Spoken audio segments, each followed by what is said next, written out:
दोस्तों, भारत के इतिहास में कुछ नाम ऐसे हैं जिन्हें सुनते ही रगों में लहू तेज दौड़ने लगता है। ऐसा ही एक नाम है झांसी की रानी लक्ष्मीबाई।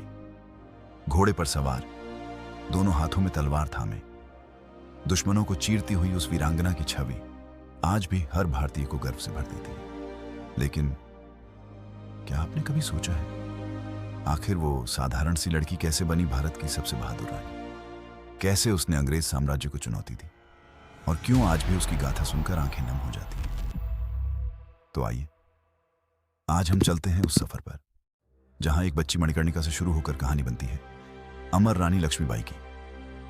19 नवंबर 1828 वाराणसी का एक छोटा सा घर, यहीं जन्म हुआ एक बेटी का जिसका नाम रखा गया मणिकर्णिका। घर में सब उसे प्यार से मनु कहकर बुलाते। मनु साधारण बच्ची नहीं थी। जहां बाकी लड़कियां गुड्डे गुड़ियों में व्यस्त थीं, मनु तलवार और घोड़े में रम जाती थी। उसके साथी थे नाना साहेब और तात्या टोपे। तीनों साथ मिलकर अखाड़े में अभ्यास करते। छोटी उम्र में ही मनु के हाथ तलवार को ऐसे पकड़ते थे जैसे मानो वो उसी का हिस्सा हो। समय बीता और 14 साल की उम्र में मनु का विवाह हुआ झांसी के राजा गंगाधर राव से। अब मनु बन गई लक्ष्मीबाई। कुछ ही वर्षों में दुख का पहाड़ टूट पड़ा। उनका बेटा जन्म के कुछ दिन बाद ही चल बसा। राजा गंगाधर राव भी बीमार रहने लगे। आखिरी उम्मीद के तौर पर एक बालक दामोदर राव को गोद लिया गया। लेकिन अंग्रेजों की लैप्स नीति ने झांसी की गद्दी छीनने की कोशिश की।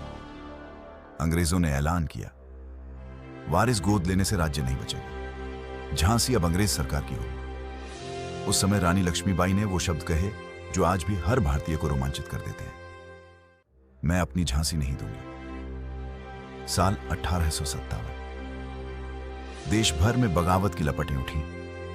मेरठ से दिल्ली, कानपुर से लखनऊ तक हर जगह अंग्रेजी हुकूमत को चुनौती दी जा रही थी। झांसी भी इससे पीछे कैसे रहती? रानी ने अपनी सेना को मजबूत किया, स्त्रियों को भी शस्त्र चलाना सिखाया।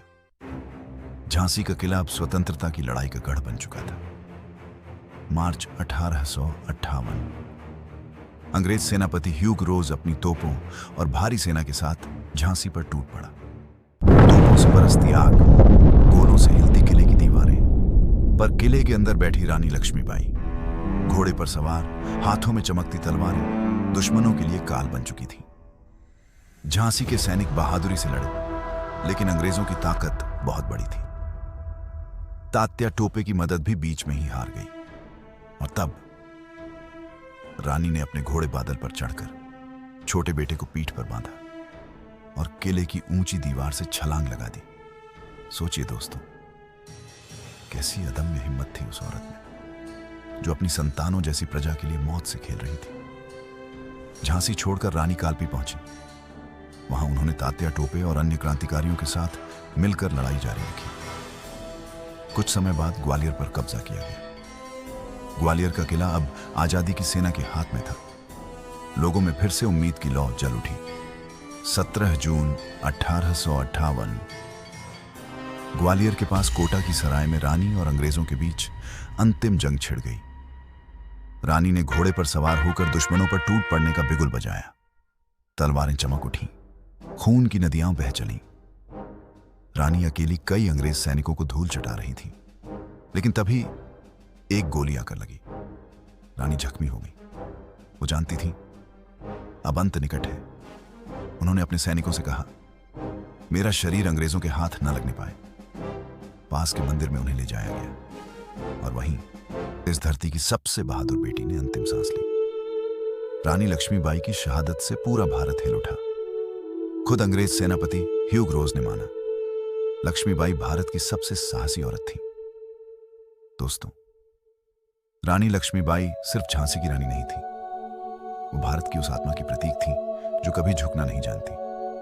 आज भी जब हम कहते हैं झांसी की रानी, तो हमारे दिल में गर्व, आंसू और जोश सब एक साथ उमड़ पड़ते हैं।